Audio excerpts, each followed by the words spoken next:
Déjà, bravo à vous tous. Et la question, c'était l'année dernière, vous deviez déposer certains des balises à certains points qui n'avaient pas été repérés déjà dans les océans sud. Donc je voulais savoir si vous aviez rempli votre mission. Et peut-être en reparler un petit peu de la mission. Alors effectivement, l'un des objets, l'une des missions de la longue route en tant qu'organisation, c'était de déposer des flotteurs Argo sur certains endroits qui ne sont pas définis. Hein. C'est des grands secteurs de 5 degrés sur 5 degrés. Le programme Argo, c'est un programme international sous l'égide de l'OMI, de l'OMS, alors l'Organisation maritime internationale, de l'UNESCO et de l'Organisation météorologique internationale. C'est un programme océanographique qui dure depuis une trentaine d'années, qui est prévu pour se dérouler encore pendant une quinzaine d'années, qui permet d'étudier les courants marins et la différence et comment essayer de voir les interactions qu'il y a entre la température, la salinité. Ça, c'était les critères de départ. Maintenant, avec les capteurs plus sensibles, la technologie a permis, les scientifiques ont permis de parvenir à étudier d'autres critères comme la teneur en métaux lourds, etc., dans l'eau de l'océan. Et donc, il y a en permanence 4000 à 4500 balises qui dérivent au milieu de l'océan comme ça, qui sont des balises qui s'immergent, donc elles flottent en surface, elles descendent à 100 mètres, puis à 200 mètres, elles remontent, elles envoient les données qu'elles ont collectées, et elles recommencent leur cycle comme ça sur une vingtaine de jours. Ce sont des balises. Le programme s'appelle Argo. Le programme Argo est géré par un organisme au nom absolument imprononçable qui est basé à Brest, dans les locaux de l'Ifremer, et il est basé en France, il est géré en France par Ifremer. Et l'année dernière, nous avions 4 balises qui ont été déposées, donc 2 par Franche et 2 par Francis, qui ont été déposées dans l'océan. Et donc Francis va nous en parler. Les 4 balises fonctionnent. Oui, tout à fait. Donc on a pris ces 4 balises ici. Alors, je vais te contredire un petit peu concernant la plongée des balises, parce qu'elles vont à 1000 et 2000 mètres, par 100 mètres. Hein. Voilà. Et donc, elles remontent et après elles transmettent les informations par satellite. Alors donc, Fanche les a larguées avant le cap de Bonne-Espérance. Et Ifremer nous avait donné des zones où il fallait donc les larguer. Mais à chaque fois, on était en contact. Il s'appelait Noé, il était là l'année dernière. Et pour qu'il nous dise exactement ce qu'il voulait, à quel endroit exactement qu'on la largue. Et donc à chaque fois, on a échangé comme ça par mail. Et donc moi j'en ai libéré une, pareil, pas très loin du Cap de Bonne-Espérance. Et la deuxième, ça a été entre le Madagascar et puis Cap de Bonne-Espérance, donc dans l'océan Indien.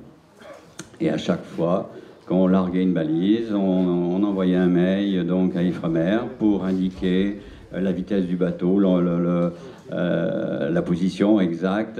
Et il faut savoir que toutes ces balises, de toute façon, il suffit d'aller sur leur site et on connaît la traçabilité de ces balises. Donc elles ont toutes fonctionné sans problème.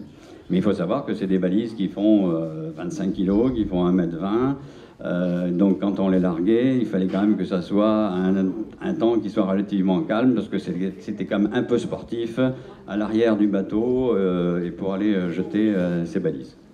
Voilà. Oui, tout à fait. Et puis, alors, je me suis aussi trompé. En fait, on avait 5 balises. La 5e a été confiée à Jérôme. Et Jérôme l'a larguée vers les Açores, de mémoire, c'est ça. Voilà. Et les 5 balises fonctionnent. On a eu confirmation ensuite par Ifremer qui nous a informé que les 5 balises fonctionnaient parfaitement et transmettaient parfaitement.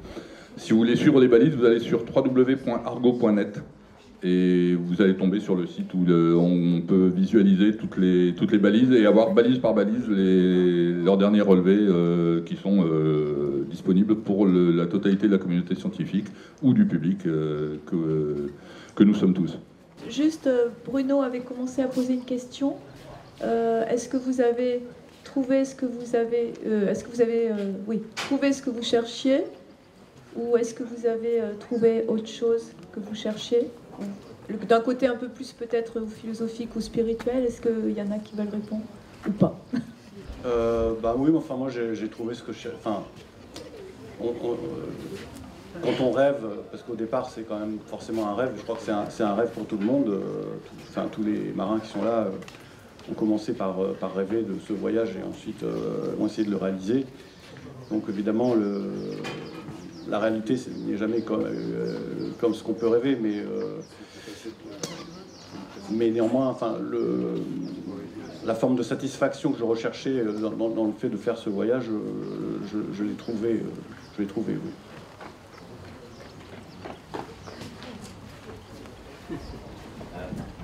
Une autre réaction? Manu, Andrea, Guimaï? Non, Manu? Voilà, moi je crois que c'est assez compliqué en fait à exprimer. La vraie question, c'est peut-être est-ce qu'on sait ce qu'on va chercher? Peut-être, je crois qu'on peut avoir trouvé quelque chose et l'avoir trouvé, mais sans savoir peut-être ce que c'est aussi. Hein. Donc je crois que c'est assez compliqué à exprimer. Mais moi j'ai le sentiment d'être parti en cherchant quelque chose sans savoir trop quoi et de l'avoir trouvé, mais je sais pas ce que c'est. Ouais.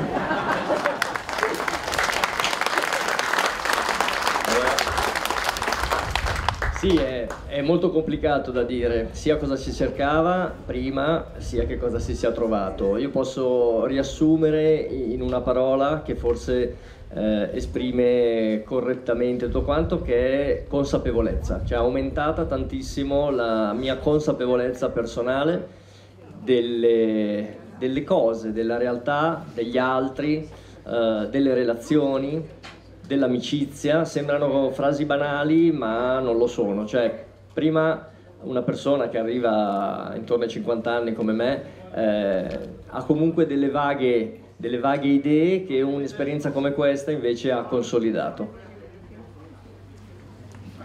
Alors, c'est un peu ce que Manu a dit au départ, que c'est difficile de dire exactement ce qu'on partait chercher et exactement ce qu'on a trouvé, mais moi j'ai la sensation que ça se résume en un mot, qui est évidemment un mot compliqué, conscience.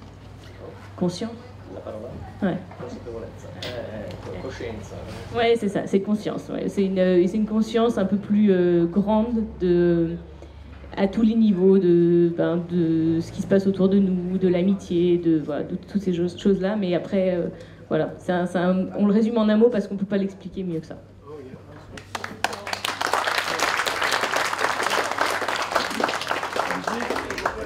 Oui, bonjour, je m'excuse de poser une question qui sort un peu de l'argument principal, mais je suis personnellement très très curieuse de poser cette question à Francis. Je voulais savoir son chat, comment il l'a vécu, comment ça s'est passé, pourquoi il l'a amené, comment c'était le retour, est-ce qu'il a jamais eu peur, parce que voilà, je suis extrêmement curieuse. Oui, finalement, on s'intéresse plus au chat qu'au skipper, mais c'est pas grave. J'étais parti en 2015 faire un tour du monde classique et déjà je voulais le faire avec un chat. Et j'ai pas eu l'occasion de récupérer un chat. Et celui-ci, je l'ai eu tout petit. Donc je l'ai habitué dès le départ à naviguer. Et pendant toute la préparation du bateau, il était avec moi. Donc le bateau, c'était son milieu. Donc il a très bien vécu, forcément, il ne parle pas, mais Dieu sait si on a pu échanger pendant des mois. Et il a très très bien supporté, il n'a jamais été attaché sur le bateau. C'est-à-dire qu'il connaissait les limites, il savait que quand ça allait mal dehors, il se cachait, disons qu'il avait plein de plans comme tous les chats. Ou parfois, c'est une image que je cite souvent, il se couchait dans le carré et il se laissait complètement glisser sur le plancher. C'était son plaisir. Il avait des balles, il jouait avec sa balle et pourtant, des fois, ça remuait dans tous les sens, mais il retrouvait toujours son équilibre. On dit qu'un chat, ça retombe toujours sur ses pattes, mais c'était impressionnant. Hein.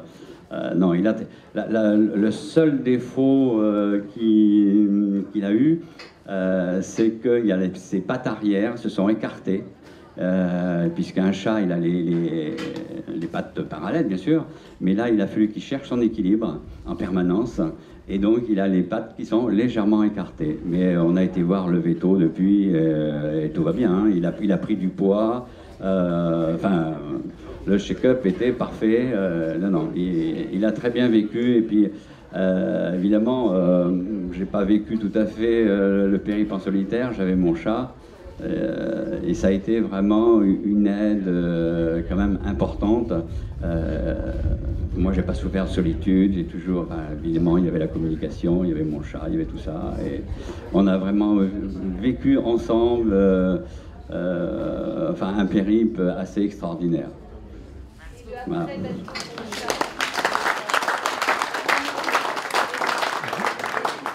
Oui, bonjour. J'ai passé 35 ans dans la marine marchande. À ce que vous venez de raconter, j'ai trouvé pas mal de similitudes du côté de la grandeur de la mer avec les baleines, les albatros et leur côté majestueux, la fusion qu'on peut avoir dans le mauvais temps avec la mer.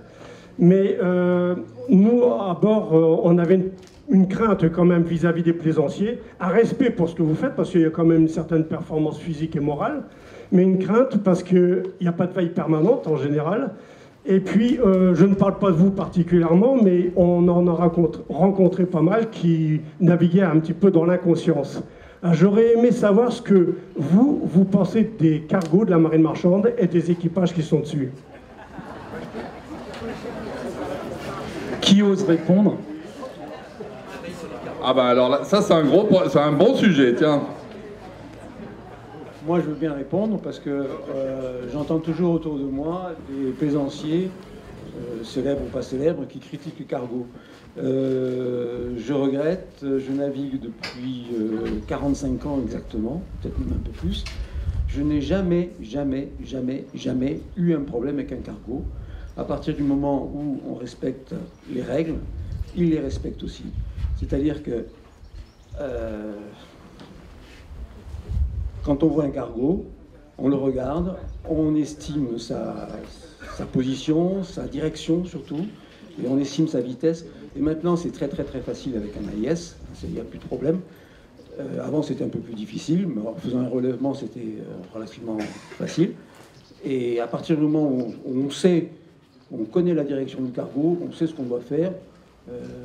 Et généralement, très généralement, dans mon cas toujours, j'ai jamais eu un cargo qui m'a refusé la priorité. Jamais.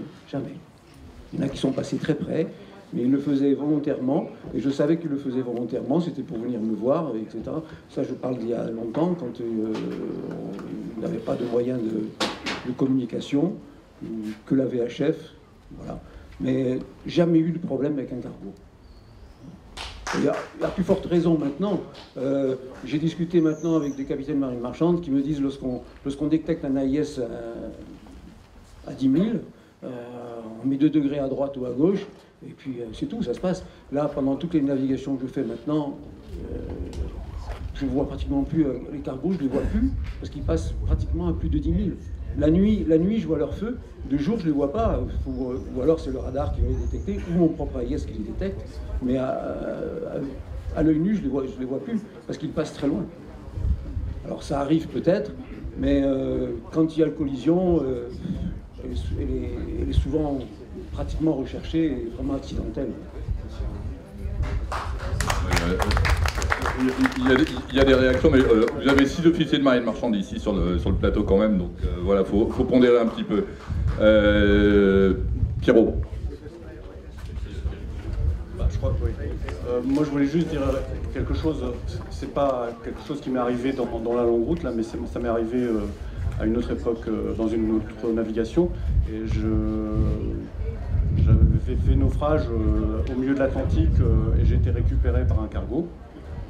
Et suite à ce naufrage, donc j'ai passé 15 jours à bord du cargo et j'ai passé beaucoup de temps sur la timonerie avec l'équipage et j'ai découvert, parce que pour moi, justement pour moi, en tant que plaisancier, le monde de la marine marchande, c'était un autre monde. Et en fait, en côtoyant l'équipage, en discutant avec le capitaine, je me suis aperçu que c'était des marins et que c'était des gens qui connaissaient la mer et qu'au fond, c'était la même chose, sauf que c'est des supports différents. Mais c'est la même chose, en fait. Et ça a complètement changé mon rapport aux navires de commerce que je peux croiser au cours des navigations. Okay, merci. Oui, alors moi je voudrais parler de ces problèmes de rencontre et de veille, certainement sur les cargos, effectivement.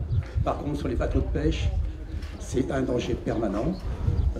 Ce sont dans certaines zones géographiques, ils pêchent dans les zones interdites, donc ils n'ont plus de repères. L'AIS est débranché. Et j'ai eu, moi, comme traversée entre les Panama et les Marquises, j'ai eu en pleine nuit un bateau-usine japonais qui arrivait droit sur moi, que j'ai contacté plus d'une heure avant parce qu'il y avait une très bonne visibilité, qui n'a jamais répondu, jusqu'à temps que je sois à 10 minutes de lui, où je lui ai balancé un projecteur aviation donc, en pleine passerelle, qui a réveillé le timonier, qui a fait un grand écart. Mais j'ai eu également sur les côtes chiliennes, sur les côtes argentines, sur le sud du Brésil, toujours des problèmes avec les bateaux de pêche. Jamais avec les cargos, j'en ai frôlé quelques-uns qui ne répondaient pas non plus à la VHF, mais il n'y a jamais eu de...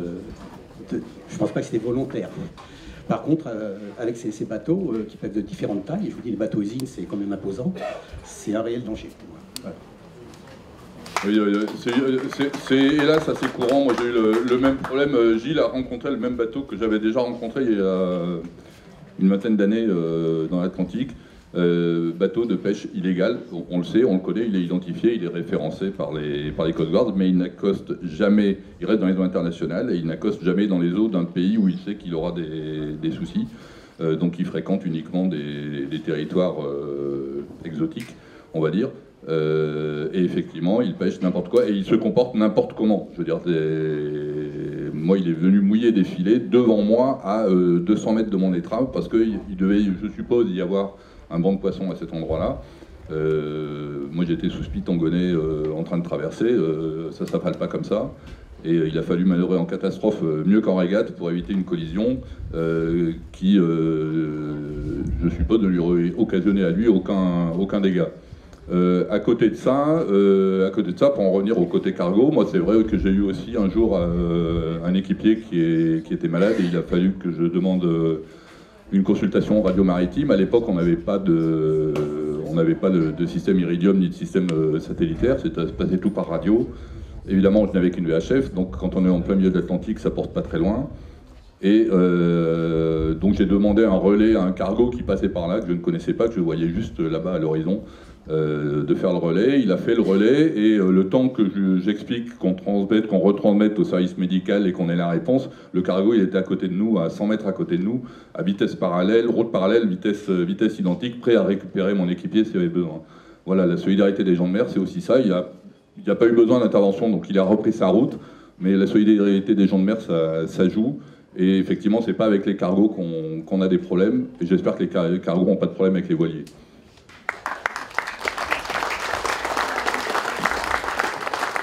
Là-dessus, notre intervention, non, pas d'autres témoignages. Oui. Tout d'abord, bravo à tous.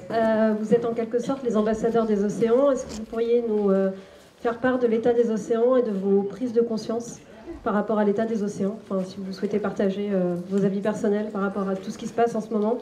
Tout à l'heure, vous avez parlé des filets qui entravaient votre bateau. Dernièrement, il y a toute une famille de cachalots qui est morte de la même manière, en fait. Donc, voilà. Quel est votre avis? Quelles sont vos pensées par rapport a ce qui se passe actuellement? Allora, non avendo un'esperienza del passato, non posso dire di aver visto delle cose catastrofiche. Il mare mi è sembrato sempre molto pulito. Di sicuro questo in pieno oceano, sotto costa meno, all'andata soprattutto. Alors moi je peux pas dire d'avoir remarqué des choses catastrophiques parce que je connaissais pas, enfin j'ai pas vu l'état de l'océan avant Mais par contre, et j'ai toujours trouvé l'océan très propre et voilà, j'ai pas vu ce genre de choses. Par contre, d'avoir lu des témoignages d'avant, là je me suis bien rendu compte qu'il y a beaucoup moins de faune, que ce soit au-dessus de la mer ou en dessous de la mer, qu'avant.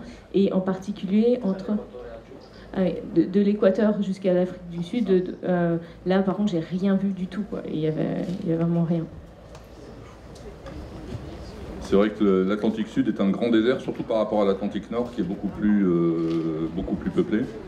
Et ça, c'était le cas avant. Mais par contre, moi, lors de mes dernières traversées, c'est pas si récent que ça, mais lors de mes dernières traversées, j'ai bien trouvé qu'il y avait beaucoup plus de saleté que longtemps auparavant. Comment donner un chiffre? Je veux dire, ma première transat, on a dû voir un déchet pendant toute la transat. Ma dernière transat, on a vu 10 déchets par jour. Voilà. Depuis le sac plastique jusqu'au container tombé d'un porte-container. D'autres réactions? Alain? Oui, bah sur de nombreuses transats, en particulier les 3 dernières, on a constaté qu'on voit de moins en moins d'animaux. Les dauphins, la dernière transat, on n'a strictement rien vu. La dernière transat Antilles-France, on n'a strictement rien vu, pas un seul poisson, on n'a rien pêché, on n'a pas vu un seul dauphin, pas vu une seule baleine, pas vu un seul... rien à voir. Les oiseaux, oui, ça oui. Mais la faune marine, pour moi, elle a pratiquement disparu. Les déchets, il n'y en a pas vu beaucoup. Par contre, une très grande recrudescence c'est portugais, là, une très grande recrudescence des sargasses, oui, ça est beaucoup, très nord, et des méduses. Et chaque fois qu'on fait un point, maintenant depuis 3 ans, au point de midi, on marque toujours la température de l'eau. Et depuis 3 ans, ça c'est sur mon livre de bord, c'est écrit, depuis 3 ans, là cette année j'ai regardé, on a une augmentation de température de l'eau en passant aux mêmes endroits, parce que c'est facile de savoir qu'on passe au même endroit, une température de 1,5 degré, minimum 1,5 degré d'augmentation de température de l'eau. Voilà. On avait une autre question. Oui, c'était sur le choix de votre pilote automatique, parce que comme les anneaux solitaires, c'est une chose qui est très importante, et puis la fiabilité aussi. Je vais dégrossir le sujet. Il y a 2 types de pilotes automatiques. Il y a ceux qui sont dirigés par le vent, qu'on appelle un régulateur d'allure, et il y a ceux qui sont dirigés par un compas électronique, qu'on appelle un pilote automatique électronique. Le premier ne consomme pas d'électricité, le second en consomme un petit peu. On peut en parler. Oui, bon, pour répondre à la question, donc effectivement, moi je n'ai pas choisi de régulateur parce que j'ai un bateau large et qui répondra pas très bien en vent portant au régulateur. Donc j'ai préféré prendre un pilote automatique avec un pilote que j'avais. J'ai monté un pilote automatique de secours avec des moteurs électriques GFA comme utilisent les coureurs actuellement, qui consomment très peu d'énergie. Et un panneau solaire suffit à gérer un pilote automatique comme celui-ci. Et on peut et donc on peut le régler soit en régulateur d'allure avec la girouette, soit en pilote au compas. Et donc on a une plus grande précision du voilà. L'inconvénient, c'est qu'avec les mers du Sud qui tapent régulièrement, j'ai 2 safrans.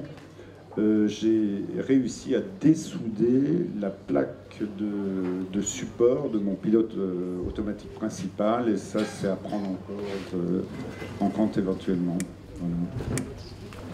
I think the wind vane is the most important one. Everybody has their own favourite wind vane, but they're all pretty good, all the modern ones. Electronic wind pilots or electronic steering is not a good idea. Tony disait que lui, en ce qui le concerne, et je suis complètement sur la même idée, il préférait naviguer avec un régulateur d'allure et non pas avec un pilote électrique.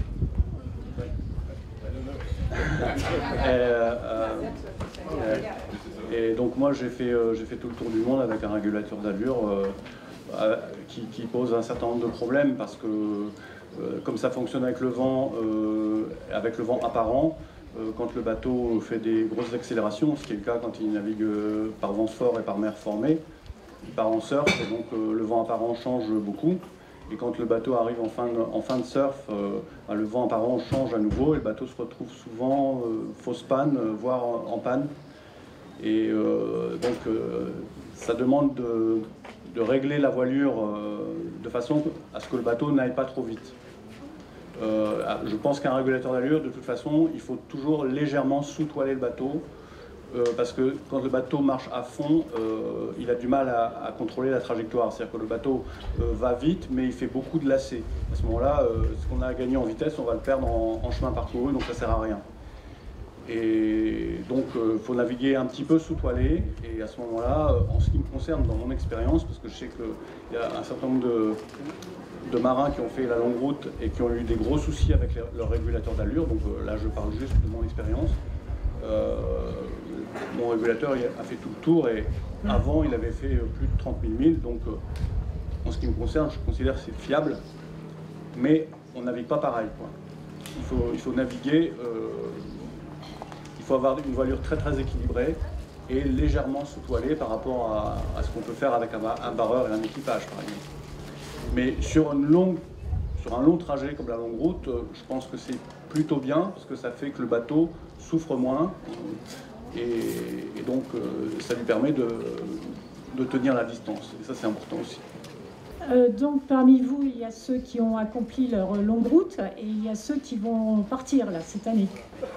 Donc, je voulais savoir si ça changeait au récit, à l'écoute des récits des vagabonds qui arrivent, si ça change la préparation au niveau...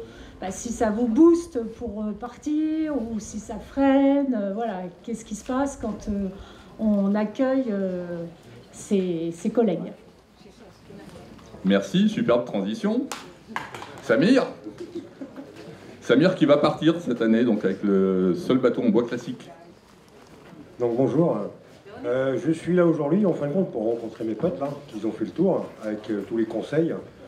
Et surtout j'avais rendez-vous avec Pierre-André pour qu'il m'explique pas mal de choses là-dessus. Et donc leur expérience peut que servir pour les prochains qui partent. Voilà.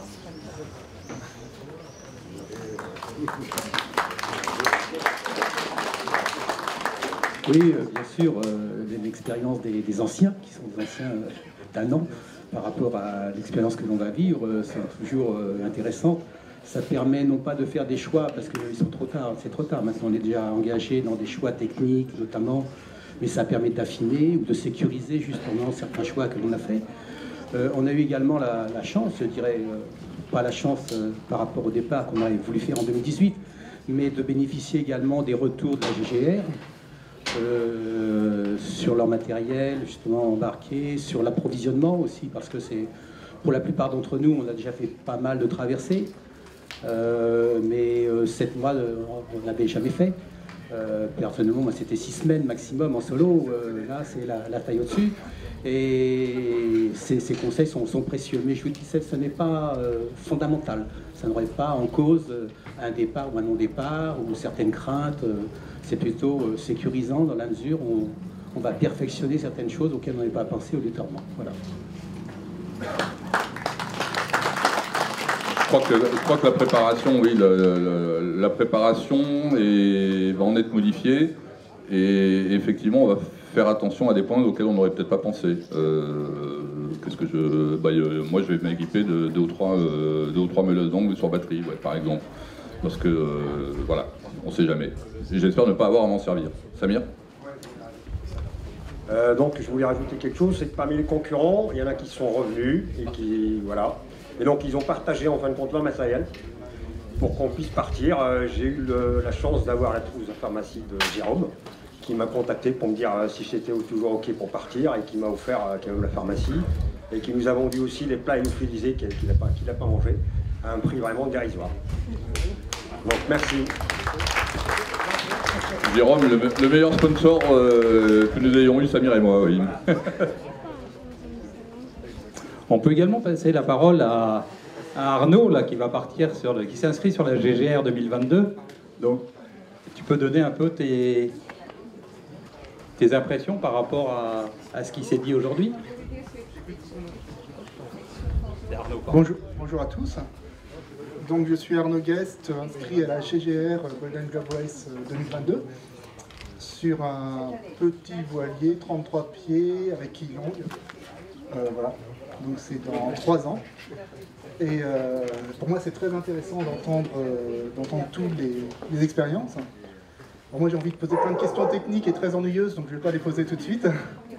C'est quoi la marque de votre anti-fouling? Non, donc je pars avec mon propre voilier, c'est mon voilier habituel, et qui correspond aux critères de la Golden Globe Race.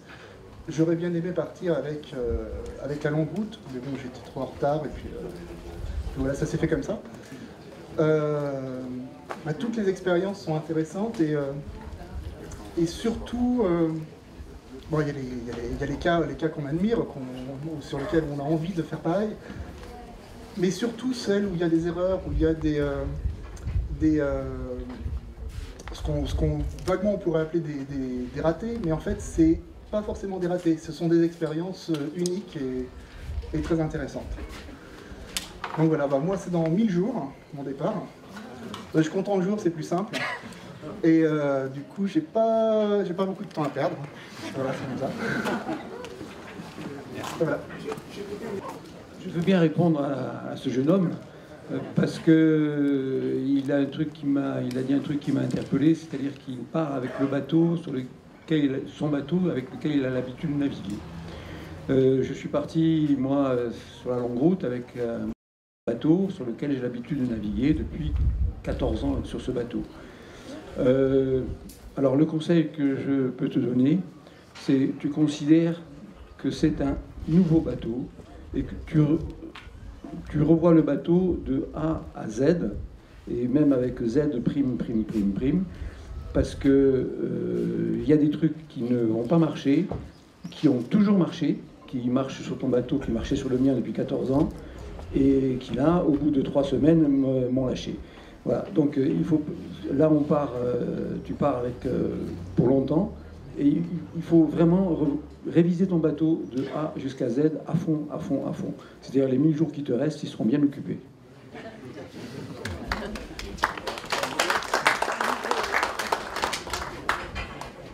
Et voilà, moi j'ai pas de conseils spécifiques à te donner, sinon que peut-être de profiter au mieux justement de ce week-end et de tous les copains qui sont là, peut-être pour discuter, et souvent les choses jaillissent, et voilà, je pense que c'est très bien que tu sois là, et je crois que tout le monde est là, et tout le monde te répondra avec plaisir, ou discutera avec toi avec plaisir. Voilà.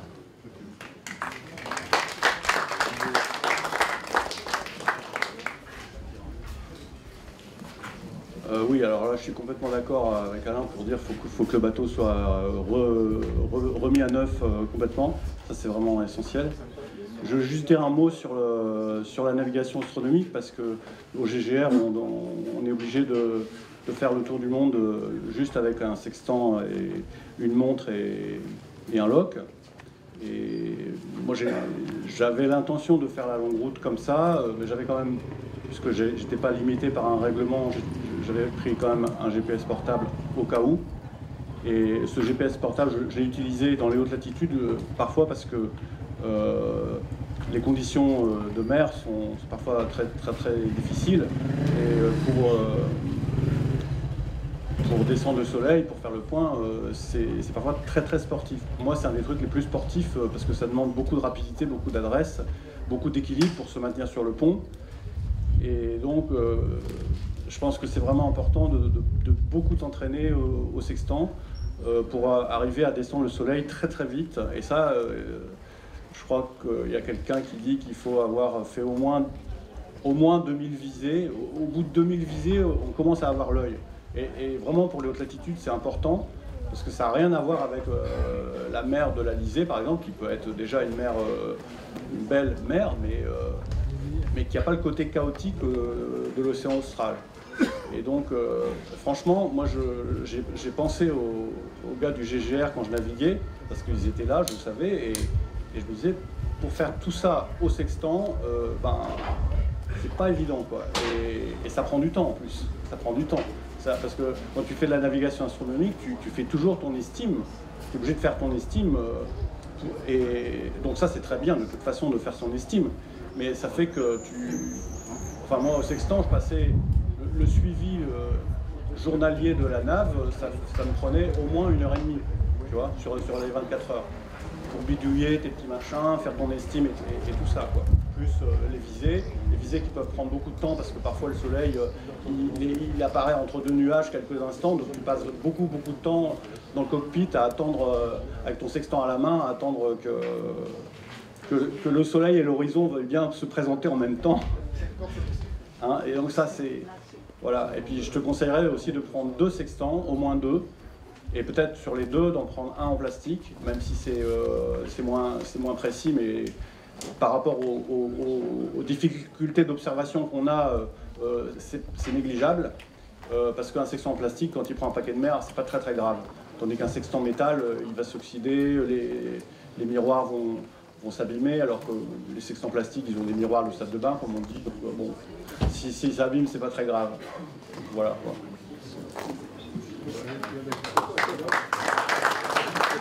Je suis totalement d'accord avec toi, Pierrot. Et je dirais même prends au moins 2 sextants plastiques de la même marque, de manière à pouvoir interchanger les pièces au cas où ça peut arriver. D'autres questions? Alors moi, c'est pas vraiment une question que je voudrais vous poser. Et je m'excuse d'abord parce que je suis très émue depuis 2 jours, mais depuis aussi 1 an, de vous suivre. Et je voulais vous remercier de ces moments de partage, de solidarité, d'humanité, et de vous dire que vivre ces rêves, de les avoir partagés avec vous et de nous avoir fait rêver, voilà, je voulais vous dire un grand merci.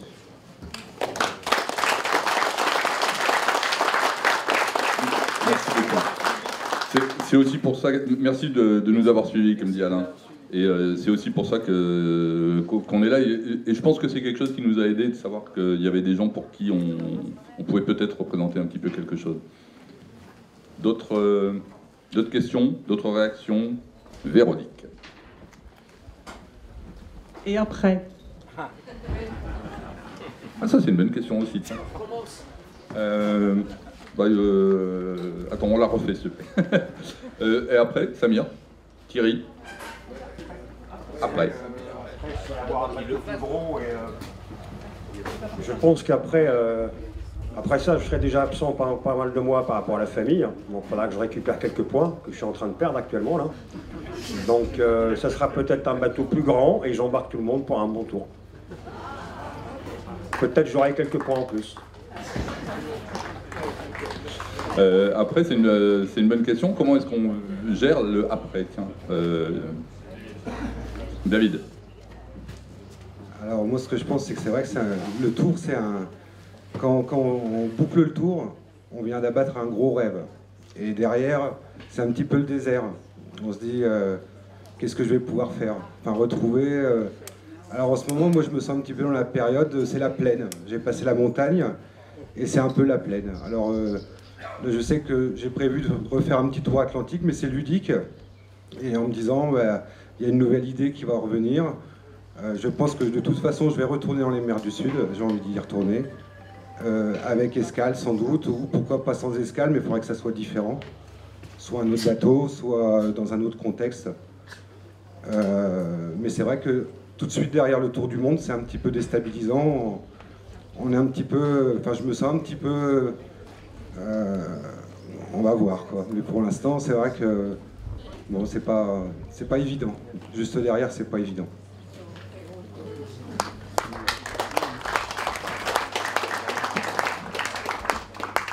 Oui, le et après comporte plusieurs aspects. Il y a l'aspect technique, financier et physique également. C'est-à-dire que je pense qu'on est une grande majorité de gens qui ont une certaine expérience de la vie maintenant. Et donc ça ne va pas, au niveau motricité, ça aller en s'arrangeant. Ce qu'il faut, c'est réadapter ses projets par rapport à ça. Moi, je sais que personnellement, j'ai 67 ans. J'envisage de naviguer jusqu'à temps que je ne puisse plus monter en tête de mât en navigation. Là, je pense que je vais arriver au bout justement de ma longue route. Et je redescendrai du mât, je le coucherai et j'ai l'avantage, je pense que je suis le seul participant avoir un dériveur intégral. Tous les autres bateaux sont des quillards. Et donc, cette conception de bateau va me permettre de faire tous les canaux d'Europe, pépère, avec une timonerie intérieure et tout, mais ça sera toujours sur mon bateau. Je suis sur mon bateau, je vis sur mon bateau depuis maintenant 33 ans. Et je veux que je l'emmène jusqu'à sa retraite. Donc la retraite étant repoussée d'année en année, je la repousse également pour lui.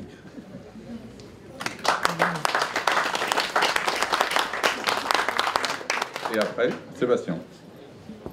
Bon, pour moi, je pensais pas que ça allait se finir comme ça, donc mes projets sont un peu chamboulés.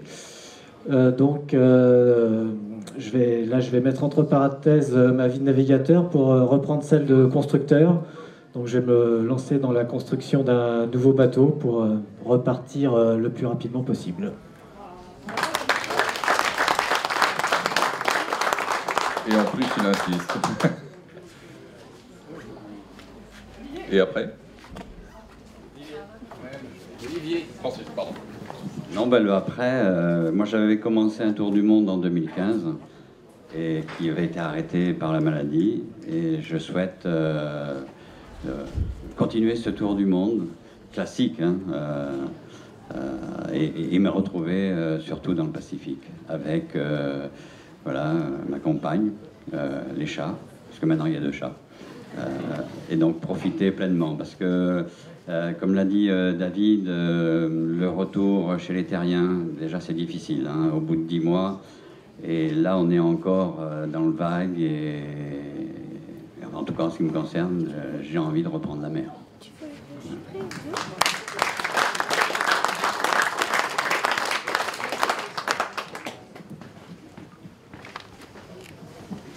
En fait, je pense que vous l'avez tous compris, vous l'avez tous entendu, naviguer c'est une drogue. Alors, à vous, une drogue dure. Alors, à vous de savoir si vous allez tomber dedans ou pas. Mais c'est difficile à soigner après.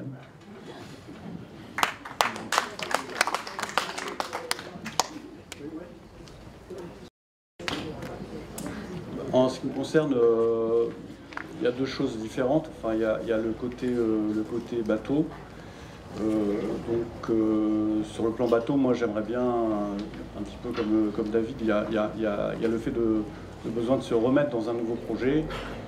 Donc pour moi, je pense que ça prendra un petit peu de temps, surtout qu'il faut que je reconstitue un peu de finances et tout ça. Mais j'aimerais bien retourner dans l'océan austral, parce que c'est quelque chose d'extrêmement fort comme expérience, et ça me plairait, si j'en ai la possibilité, d'y retourner au moins une fois, mais peut-être en faisant des mouillages, parce que dans la longue route, on s'arrête jamais, et on passe près de la Tasmanie, on passe près de la Nouvelle-Zélande, on passe près de la Patagonie, et on s'arrête pas, et c'est quand même dommage, quoi, parce que c'est des endroits magnifiques et que j'aimerais connaître. Donc si j'en ai la possibilité, j'aimerais bien refaire un voyage dans ces zones, mais sur ce mode-là. La deuxième chose que je voulais dire, c'était que, en ce qui me concerne, parce que ça, je crois que c'est chacun vit les choses à sa façon, j'avais ce rêve de faire la longue route depuis très très longtemps, et ça m'a porté dans ma navigation toute ma vie, parce que j'aimais naviguer tout seul, et j'ai beaucoup navigué tout seul, et je pensais toujours à ce voyage au fur et à mesure de mes navigations. Et le fait d'avoir eu la chance de pouvoir terminer, parce que je pense qu'il fallait avoir un peu de chance pour pouvoir terminer sans escale, parce que j'aurais très bien pu avoir, comme d'autres, avoir un problème technique qui aurait fait que j'aurais dû m'arrêter. Donc j'avais tout fait pour ne pas avoir à m'arrêter, mais il faut toujours un petit peu de chance dans ce genre de projet. Donc, ce que je voulais dire, c'était que j'ai eu la chance donc de pouvoir le faire, et le fait de pouvoir le faire, ça m'a un petit peu... Parce que quand on a un grand rêve comme ça, à la fois ça vous porte, mais ça pèse un peu sur la vie. Et ça empêche un petit peu d'être disponible pour d'autres choses qui n'ont pas forcément un rapport avec la navigation. Et donc, quelque part, ça m'a... Enfin, je dirais que le voyage, ça m'a libéré, dans un certain sens, et ça m'a apaisé aussi, parce que j'avais l'angoisse de ne pas être à la hauteur, toujours. Et bon, j'ai toujours l'angoisse de ne pas être à la hauteur, parce que c'est pas parce qu'on a réussi une fois qu'on sera à la hauteur la deuxième fois. Hein. Ça, c'est la mer, elle nous apprend ça très bien. Mais néanmoins, ça m'a quand même apaisé, et ça m'a ça m'a donné aussi une forme de, je pense, un petit peu plus de sérénité pour aborder la vie, mais dans tous ces secteurs, et pas forcément en rapport avec le bateau, en fait.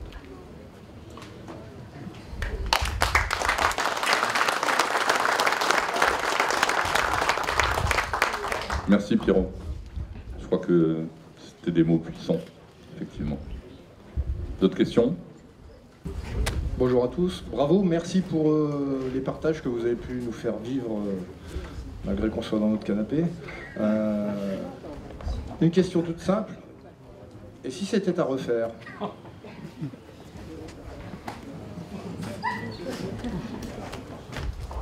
Comme ça? Comme ça? Ben, et si c'était à refaire? Tout le monde repart? Tout le monde repart, hein, je crois que tout le monde repart. Hein? Même toi, même Guy-Marie.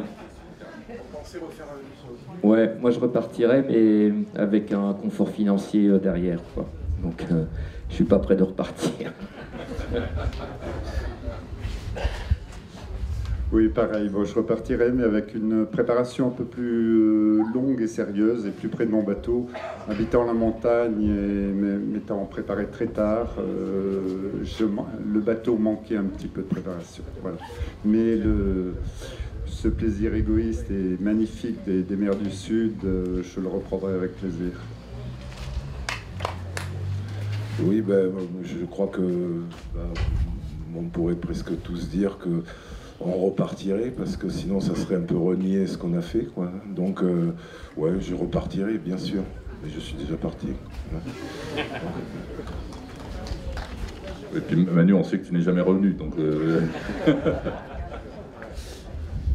Credo che sia stato già detto, anche se non ho capito bene tutto il francese, ma questa è una droga da cui non ci si stacca più.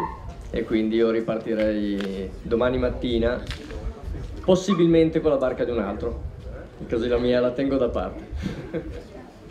Et donc ça a déjà été dit, mais effectivement c'est une drogue et je repartirai demain, mais plutôt avec le bateau de quelqu'un d'autre, parce que j'ai peur de casser le mien, parce que j'en ai qu'un.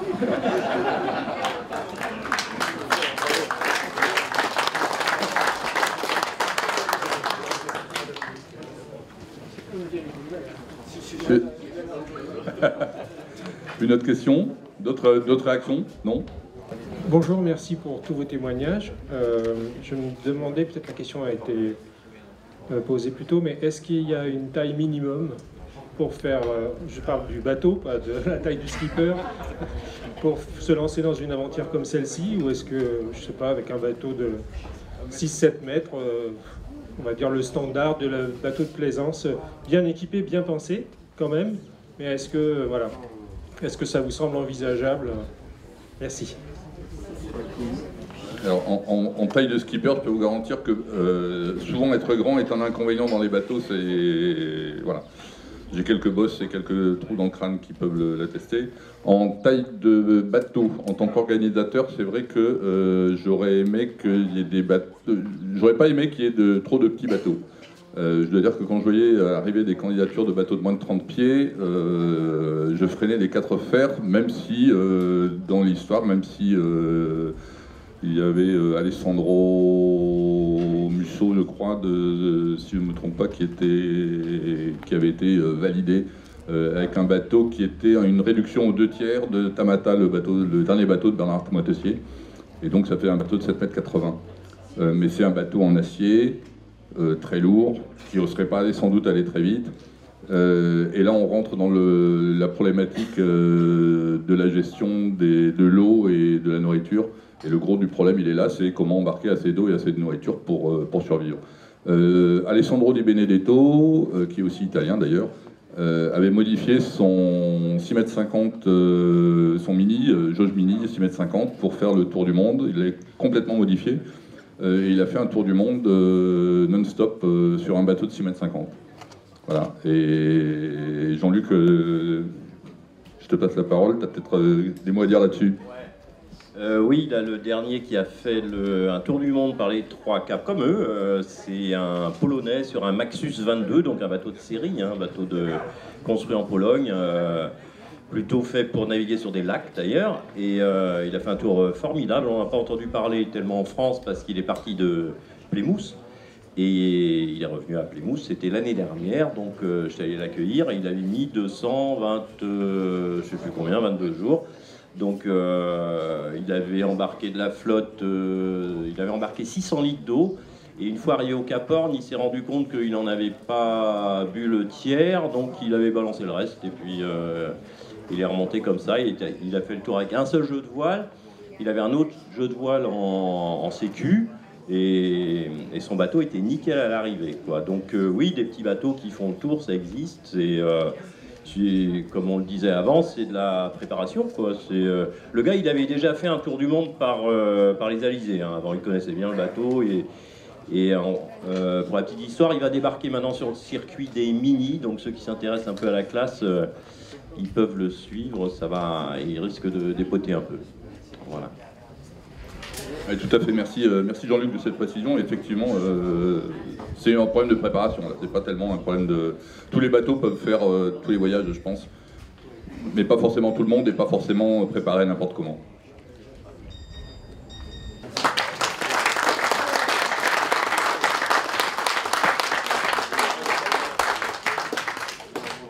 Bonjour à tous et merci pour votre exploit. Moi, je vais gérer tout ce qui est nourriture, eau, et il y en a qui ont des salinisateurs, d'autres de l'embarquer, lyophilisé, vous avez pêché.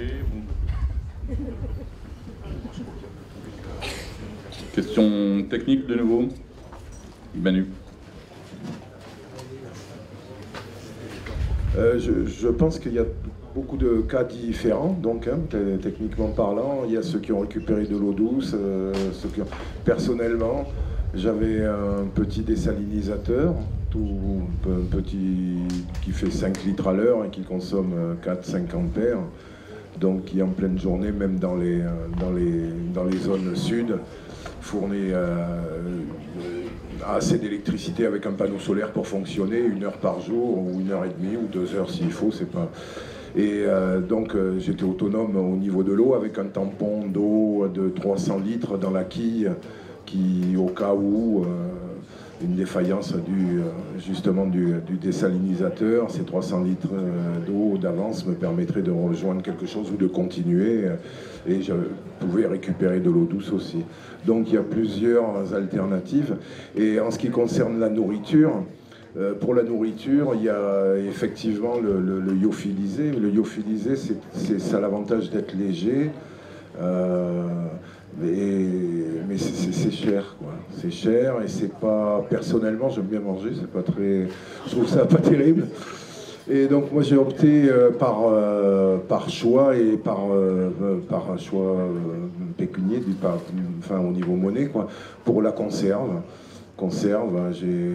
Voilà, donc beaucoup de conserves, et pour garder du frais, du vivant, j'ai en permanence, et ça je le fais depuis, donc ça marche, je le fais depuis des années, je fais germer des graines tout le temps. Dans le sud il fait un peu plus froid, c'est un peu plus délicat, donc elles sont enveloppées, mais j'ai fait germoire, mais beaucoup, quoi, sont enveloppées dans des couvertures en polaire, ouais, ça marche très bien, ça marche très bien, ça fait du vivant toujours en permanence. Il y a des vitamines dans les conserves, il y a un peu pas de lyophilisé, mais du déshydraté que j'ai fait moi-même avec un appareil déshydraté, du citron, quelques légumes, comme ça c'est un peu la cerise sur le gâteau de temps en temps de sortir quelque chose comme ça. Voilà, c'est finalement assez simple. Je crois que le plus difficile, c'est de connaître sa consommation et ses goûts, l'évolution de ses goûts avec le temps, quoi. C'est-à-dire peut-être quelque chose qu'on aime au départ, au bout de 3 mois, on peut plus. Donc c'est ce dosage-là, d'arriver à aimer tout ce qu'on a à bord, arriver au bout en aimant toujours ce qu'on a à bord et varier, quoi. Voilà, bon, c'est ma vision à moi. Pierre Maud.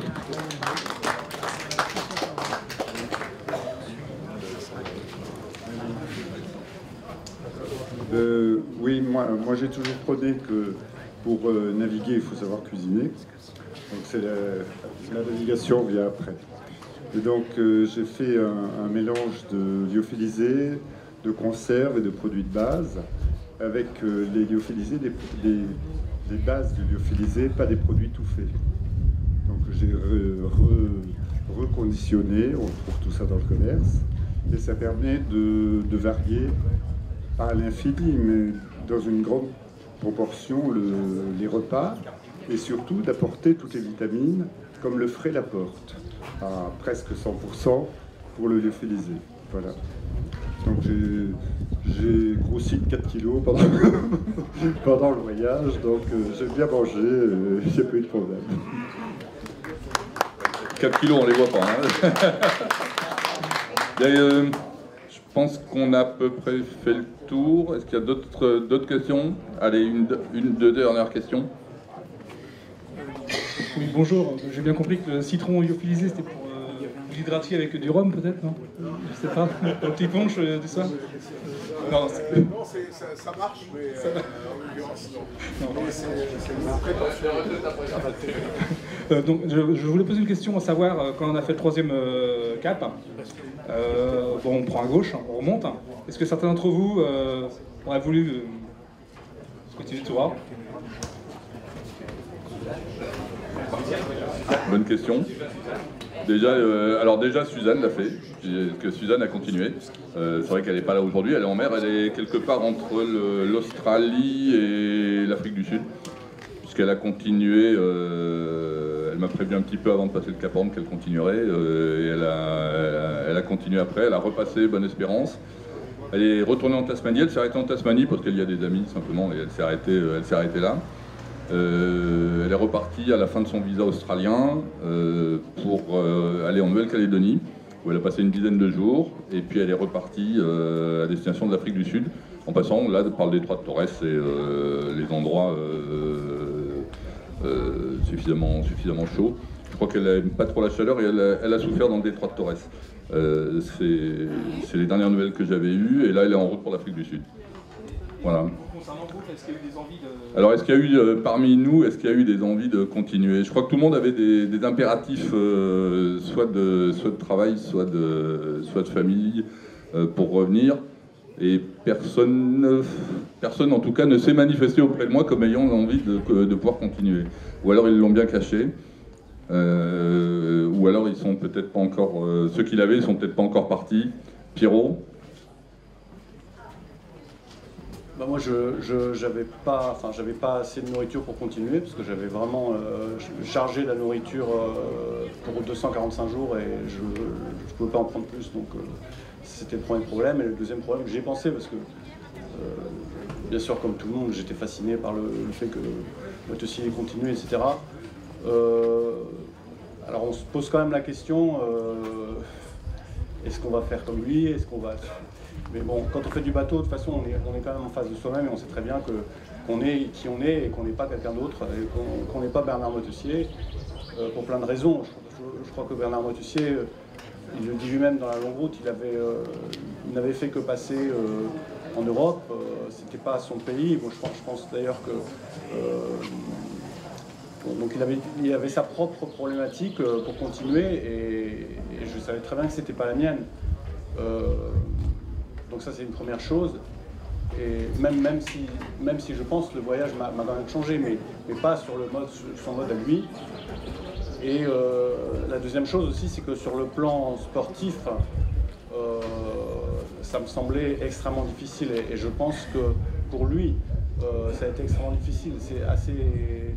Si on lit la longue route, on voit qu'il en parle très très peu. À partir de Bonne-Espérance, le deuxième passage dans l'autonostrade de l'océan Indien, il en parle très très peu, et à mon avis ça a été très très dur sur le plan sportif.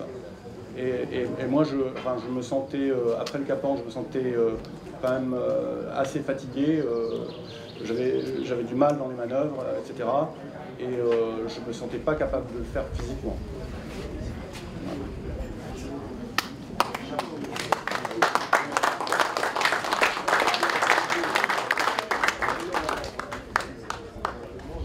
Après le 3e cap, moi je pense que j'ai jamais eu envie finalement de continuer. J'avais envie de revenir pour boucler quelque chose, et puis surtout pour retrouver mes proches. Parce qu'en fait, à terre, ma compagne, elle m'attend depuis 8 mois. Il y a plein de gens qui font aussi des sacrifices pour qu'on puisse le faire. Et dans mon cas, moi, j'étais vraiment content de rentrer, de boucler le tour et de retrouver mes proches, tout simplement.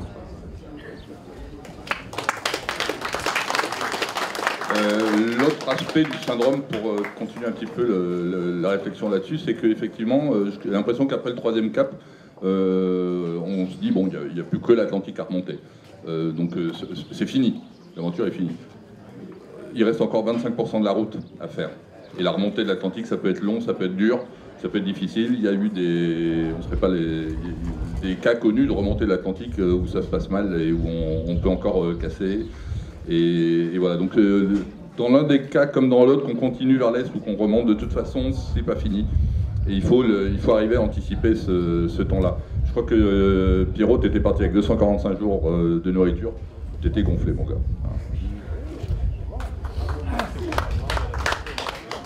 Bonjour, la notion de plaisir égoïste a été évoquée tout à l'heure.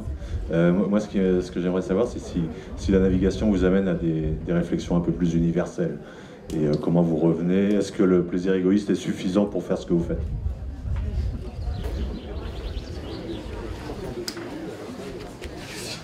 On a déjà un petit peu évoqué ça tout à l'heure, mais est-ce que quelqu'un veut revenir là-dessus? Gilles? Je prends le micro au philosophe. Voilà, c'est moi qui ai parlé de plaisir égoïste. C'est effectivement un plaisir égoïste de naviguer sur son bateau et de faire corps avec la mer. Mais cela n'empêche pas, au contraire, d'avoir finalement un chemin de solitude, une solitude un peu volontaire qui va nous faire beaucoup de réflexion et qui va nous faire revenir avec beaucoup plus d'empathie et d'ouverture sur le monde. Et c'est très intéressant d'utiliser cette solitude pour le retour. Voilà.